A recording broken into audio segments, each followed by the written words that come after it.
Oh, hi, Jonathan. How you doing? Hey, pretty good. How about yourself? Good. I don't know how long you were sitting there. I was just trying to line up our PowerPoint. I just got here. And I guess we're going to have to get used to my 1 week ahead of this game theory. And hopefully it works out at best at the end, right? Yep. All right, Jonathan. Let's go into a look at chapter 11. How you doing in chapter 10? Did you get a chance to go over that yet? Yeah, I just finished the notes for chapter 10. Okay, okay. Yeah, chapter 10 is not too terrible, I don't think. As long as you remember you never debit sales, you'll get a lot of the questions right on the exam. Because a student who debits sales on one question without thinking is likely to do it on some others and lose a point or so off of their grade, a letter or so. So here we go. We're going to look at chapter 11, which is sort of a reciprocal of chapter 10. So here we go. I found it on my first crack. So let me see if I can share it. Share chapter 11. Ooh, wow. Okay.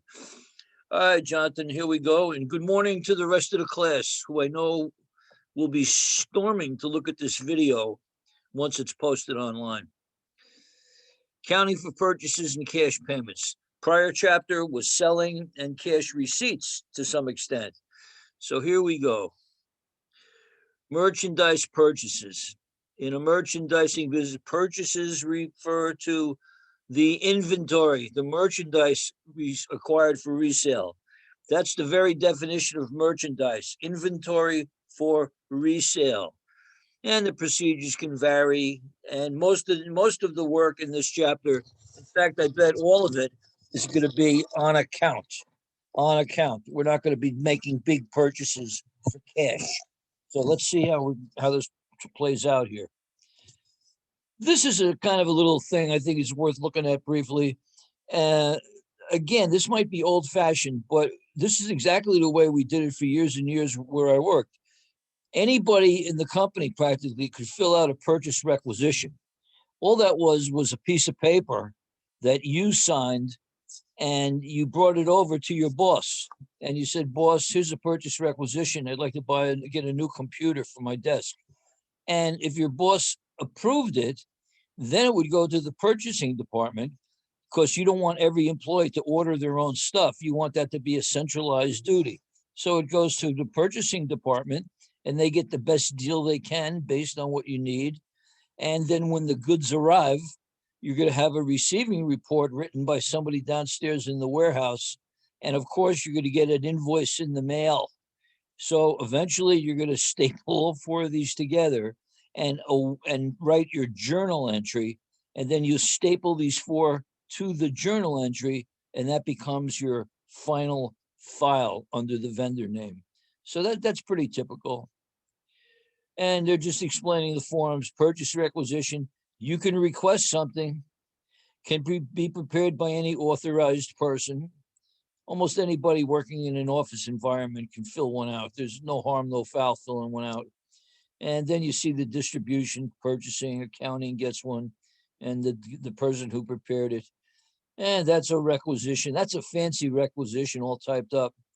Typically, you just neatly write it out on a sheet of paper, on a specific form called a purchase requisition. There's no journal entry with a purchase requisition. There's no accounting entry at all. This is just getting some possible action going.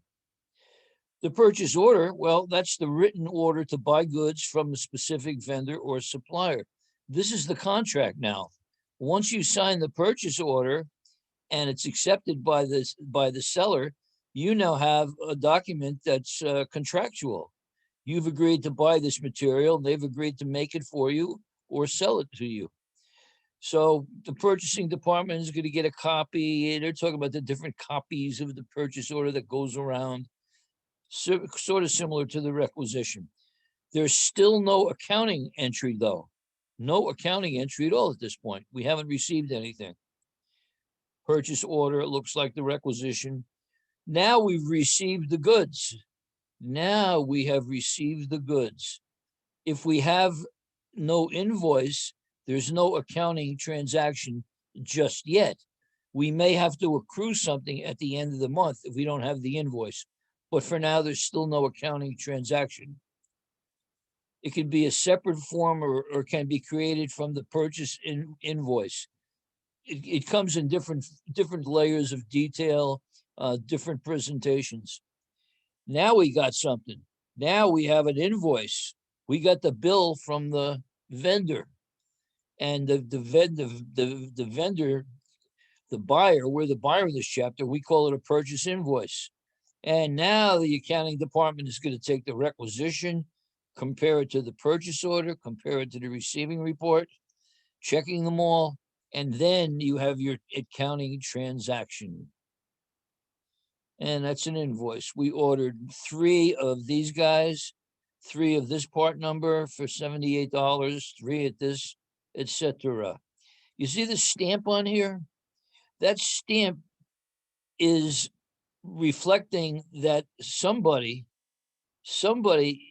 in accounting, perhaps, in fact, it most likely be accounting, you're going to get this and fill in part of it. You're going to fill in the date the goods came, who received them in. Looks like Mr. LM received them in and the items and the prices were okay. Somebody then extended them. Someone actually multiplied these out. I don't know if you need to do that anymore, but that was a very typical procedure. Cash discounts. Remember what we called these in chapter 10? They were sales discounts. One man's sales discount is another man or woman's purchase discount. So here we're doing our 210 net 30 stuff again, only we're on the purchasing side. Let's understand what a trade discount is. Let's understand what it isn't, first of all. It is not an accounting transaction. A trade discount. You're looking at a catalog for a supplier of metal parts, say. And at the top of the page, it says something like, here are our prices. And then maybe in parentheses, it says 20% off right there. 20% off these prices. Well, that's called a trade discount. It means that when you walk into the store to buy that part or you order it over the phone or whatever, if it's $100 in the catalog, you're only paying $80 for it. So you start with the $80. You don't put in 100 and then say, oh, they gave us a discount. No, that would be just a waste of useless information. So a trade discount, it represents a reduction in the price of the goods, should not be entered in accounting, the accounts of either the seller or buyer. You record the transaction at whatever they're actually charging you. And I think they're going to show us an invoice here. And here's exactly what I'm talking about. Here's what I'm talking about. Here's the invoice. It totaled $760. But look at this. Oh, wow, less 10% discount. Well, that's not a sales discount. That's not a cash discount. That's called a trade discount. All they're saying is, look how nice we are. We took $76 off this $760 item, and we're only charging you $684. So $684 is the starting point. You debit purchases and credit accounts payable. Describe and use merchandise purchases accounts and compute gross profit. All right, gross profit. That's new, I think, in our class. Now, remember, Jonathan, we had sales, which we never debit, and we had sales returns and allowances, and we had sales discounts. Now we've got purchases, which you never credit.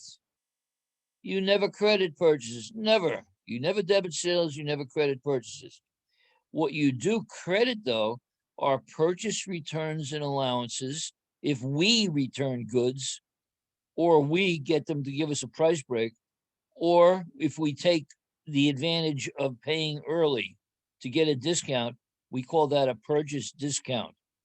And freight in, excuse me, freight in is an expense that becomes part of the purchase total. Okay? Excuse me, Jonathan. I needed it. A little snort there. Freight in. This is the cost of what it takes to bring the goods in. So let's take a look here. This is useful. Purchases are an expense. Pardon me. Purchases are an expense, a cost. So naturally, it has a debit balance. The purchase returns and allowances and the purchase discounts have credit balances. Purchases minus purchase returns and allowances minus purchase discounts equals net purchases, just like you had net sales. And excuse me one more time. I'm so sorry, guys.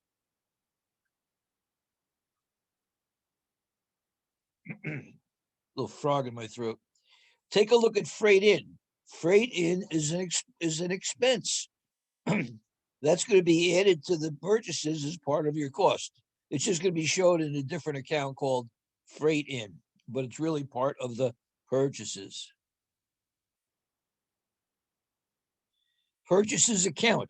It's used to record the cost of the merchandise. It's always going to be the merchandise only.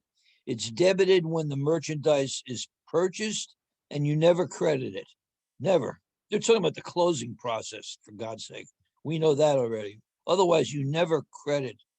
I'm sorry, you never debit purchases. You never credit purchases. Never credit purchases. Purchase example. Well, this is pretty easy. We bought something for $100. We debit purchases and we credit accounts payable. Not too difficult, I don't think. Purchase return and allowance. Purchase returns and allowances and purchase discounts are contra purchase accounts. They carry a credit balance. A contra purchase account or contra cost account used to record purchase returns and allowances. The normal balance is a credit balance. Purchases have a debit balance, so the contras would have to have a credit balance, and they're credited for the amount of the returns and allowances. And this account is never debited except when you're closing. I wish they wouldn't put that note there about closing. It's just distracting. So here's an example of purchase returns and allowances. We bought some material. It was no good. It was defective. We called up the vendor, or maybe we just walked into their store or whatever, and we said, we'd like to return these defective goods. And they said, certainly. So take a peek here. We debit accounts payable because we no longer owe that money, and we credit purchase returns and allowance to reduce our cost. You never credit purchases.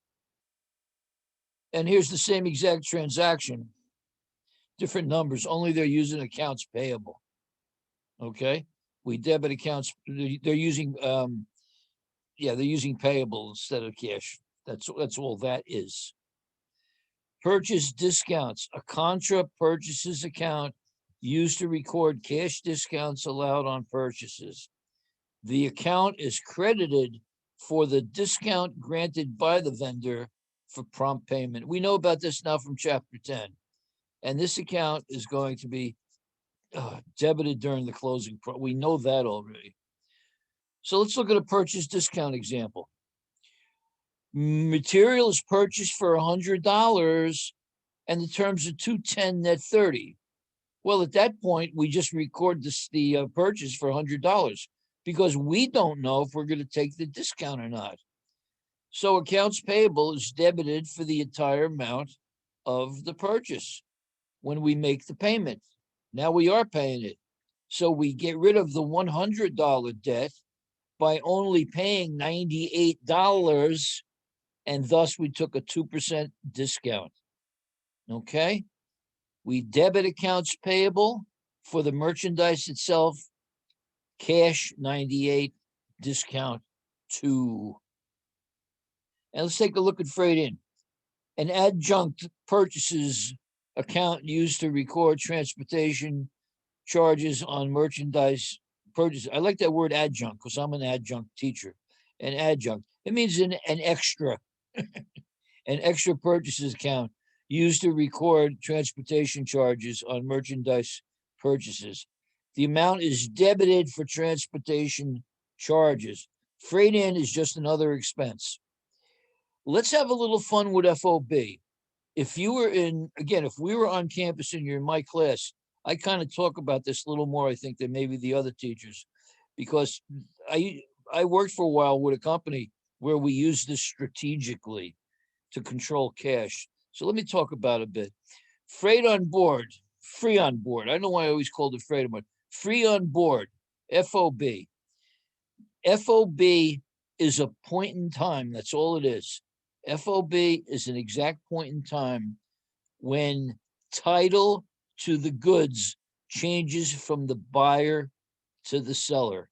At the FOB point, the buyer now owns the goods and is thus responsible for everything that happens after that.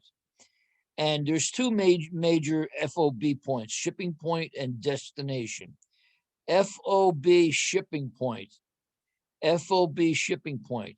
This means that title changes hands as soon as that truck leaves the factory or store. As soon as that truck is on its way, the buyer owns these goods. That means the buyer has to pay the freight. The buyer's insurance is in charge if there's an accident or something. And the freight charges can be listed separately, or you might get them on an invoice. Could go either way. But FOB, the point in time where title changes. So FOB shipping point, that might, if you're the seller, maybe that's the way you want to do it. You sell it, you get rid of it, you don't have to worry about it. FOB shipping point. It's not ours. If our store here, or if our bookstore sent out a truckload of sweatshirts to somebody back in New Jersey, and that truck had an accident as soon as it left campus, well, FOB shipping point, we would not have to worry about it. The buyer owns it, he's stuck with those charges. Or you can have FOB destination, okay? Here, the buyer says, I don't want to get involved in paying the freight bill. I don't want to worry about having my insurance. You send it to me, FOB destination, and I'll claim title when it arrives at my factory. FOB destination. The seller pays for transportation charges. Seller owns the goods until it's delivered. That makes some sense, Jonathan? Yeah. Yeah, I mean, it's just a point in time where the goods change hands. You could have FOB Chicago, for example, gets halfway across the country, then title changes hands. Okay. All right, back to the salt mine here. Freight example. Here we go. Freight. Freight was purchased on account for $400 plus freight. So in this example here, the freight bill, the freight charge rather, was included with the invoice from the seller. Okay. The freight charge was included by the shipper. So when we got the bill, we have to pay 400 for the purchase plus 38 for freight. 438 is the total. Okay. Or the bill can come separately. If the freight charges were on a separate bill, all it means is you're going to pay 400 directly to the company who sold you the stuff, and the freight charge is going to be paid directly to the freight company. That's all. You've agreed to pay the freight based on the purchase order. It's just a matter of how the seller wants to arrange the payment. You're going to pay that $38 either way, either to the company or to the freight company. Gross profit. Now this is something new, huh? Gross profit. It is net sales minus cost of goods sold. Can we remember that, everybody? Net sales minus cost of goods sold equals something called gross margin. Okay. What's cost of goods sold again? Cost of goods sold is the cost of what we paid for the goods that we just sold. We bought something for $100. That's our cost of goods sold. We sold it for $300. That's our sale. The difference between net sales and cost of goods sold is called gross profit. And that's something we need to be very comfortable with. gross profit. Now they're giving us some information here. Now, where this gets complicated is we might have to actually compute the gross profit. We might actually, I meant to say compute, besides the gross profit, the cost of goods sales, cost of goods sold. So look what they're doing here. They're giving us some sales information, and they've got returns and allowances and discounts. Okay. And they're giving us purchases and purchase returns and purchase discounts, freight in, and beginning and ending inventory. Okay, let's see what we're going to do here. Come on now. Computation of gross profit. Step 1, compute the net sales. Remember, we said net sales minus cost of goods sold equals gross margin. So take a peek up here, guys. Our sales were $201,500. Sales returns were $1,200. Sales discounts were $1,000. So $201,500 minus sales returns of $1,200 minus sales discounts gives us net sales. Okay. The 201,500 sales, we can call those gross sales. That's how much they actually billed out to customers. They billed out to their customers. They sent invoices out totaling 201,500. But unfortunately, some people returned goods and others took a discount. So let's start with step 1. Step 1 is computing the net sales. Let's do the second step. I'm kind of chuckling because this takes a moment here. Compute the goods available for sale. Understand that line, goods available for sale. It's simply the total amount of goods you could have possibly sold. It equals the beginning inventory plus the cost of goods purchased. The beginning inventory plus purchases equals available for sale. You have a bookstore. At the beginning of the month, you had 1,000 books in your bookstore. And then during the month, you bought another 4,000 books. So that's 1 plus 4, 5,000. That means that the most number of books, the maximum number of books you could have sold that month was 5,000 books. Total available for sale. That's not too tough, okay? Total available for sale. And this is the cost of all the goods that were offered for sale. And in our example here, they're giving us a beginning inventory of $26,000, and we're going to add the purchase to that, and we're going to take out the sales returns and allowances, the discounts, and add the freight. So step 1, do net sales. Step 2, cost of goods available. Now, at the end of the month, the cost of goods available is either in your inventory still because you haven't sold it, or it is been sold and thus is part of your cost of goods sold. So now we can compute the cost of goods sold. Simply goods available for sale minus ending inventory. So out of the $129,500 worth of merchandise available to sell, 18 was not sold. That means the difference, 129,500 minus 18, means that $111,000 of merchandise was sold. That is called your cost of goods sold.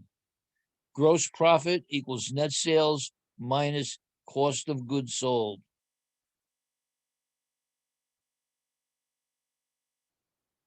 Let me blow this up a little bit if I can.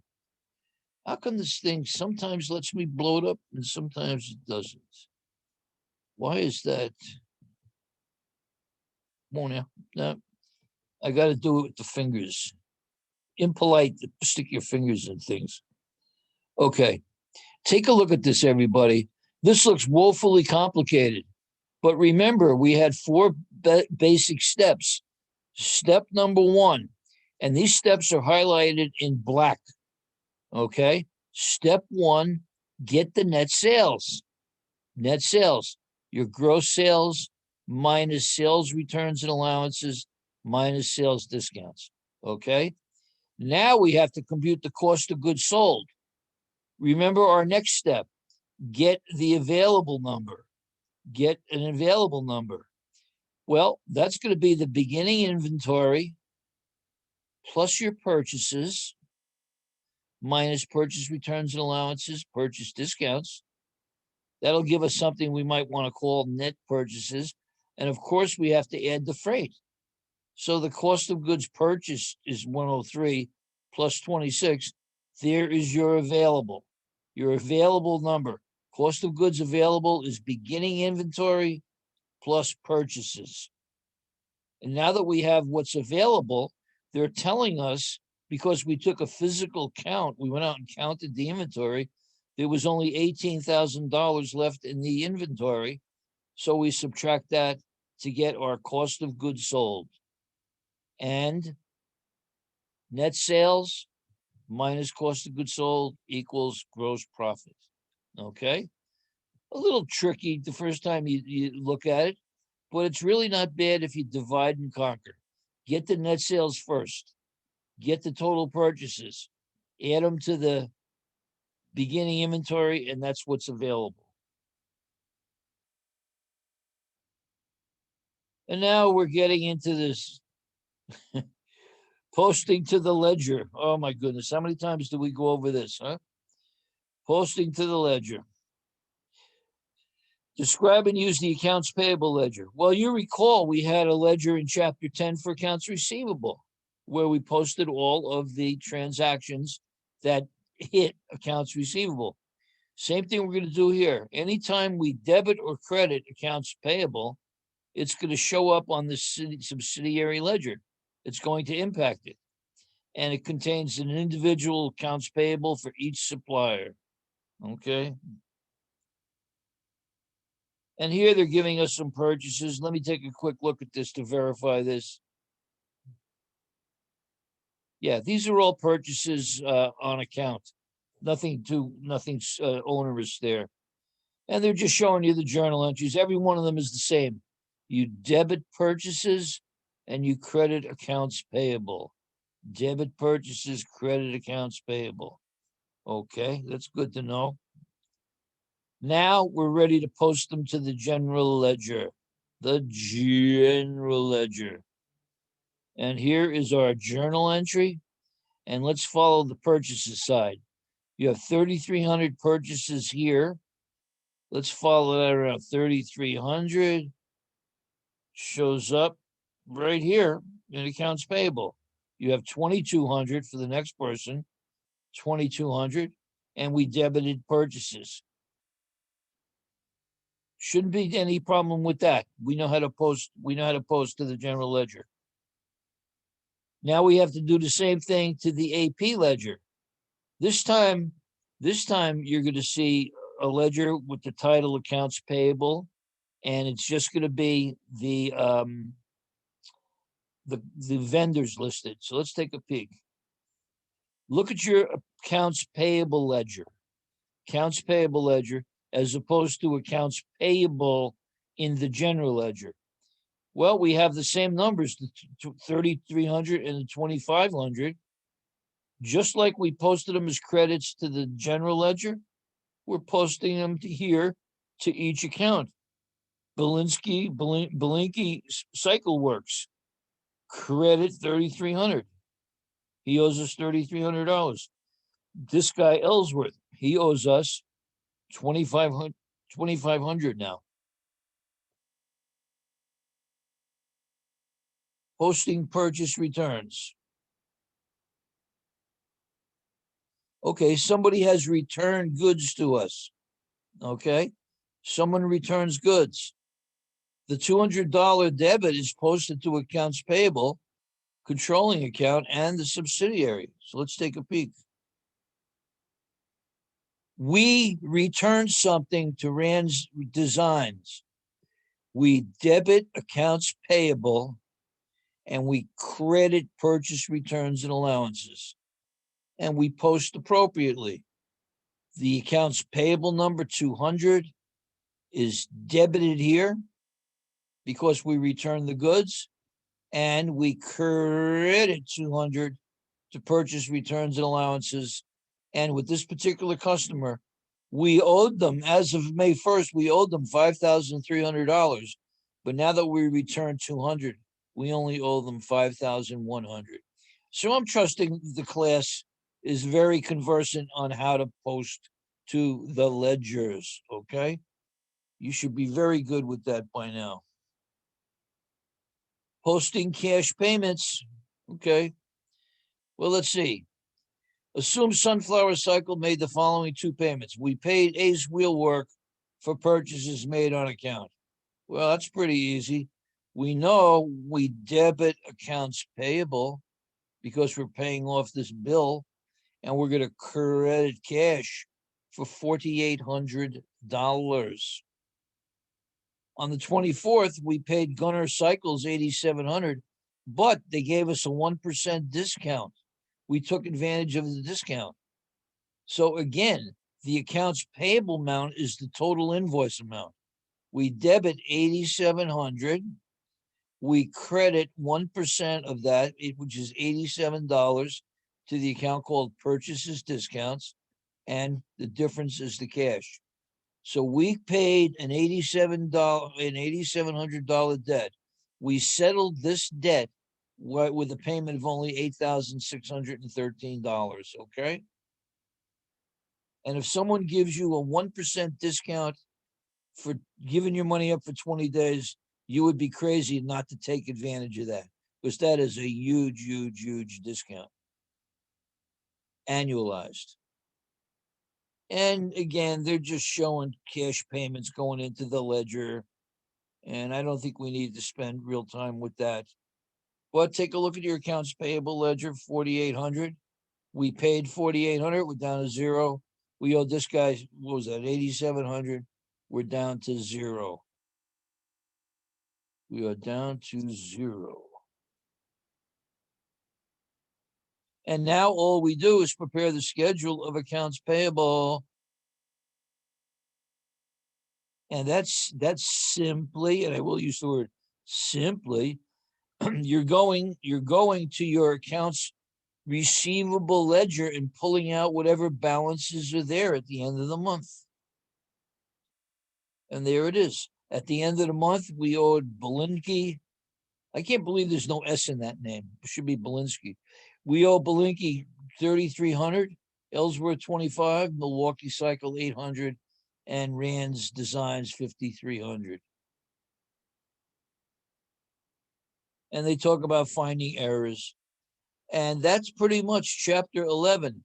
So if you class, you people in the class, my students, you study chapters 10 and 11 together, because they're sort of mirror images of them. You could see that chapter 11 had further complications, though. You had the idea that you have to calculate your cost of goods sold. You have to get the net sales to begin with. Then you can do the cost of goods sold. Then you can do the gross margin, and after that, the gross profit, or the net profit, if you choose to go that far down. Okay. We had the complication of FOB, free on board, the point in time when title changes to the goods. Okay. Jonathan, I'm going to turn it over to you. Any comments or ideas here?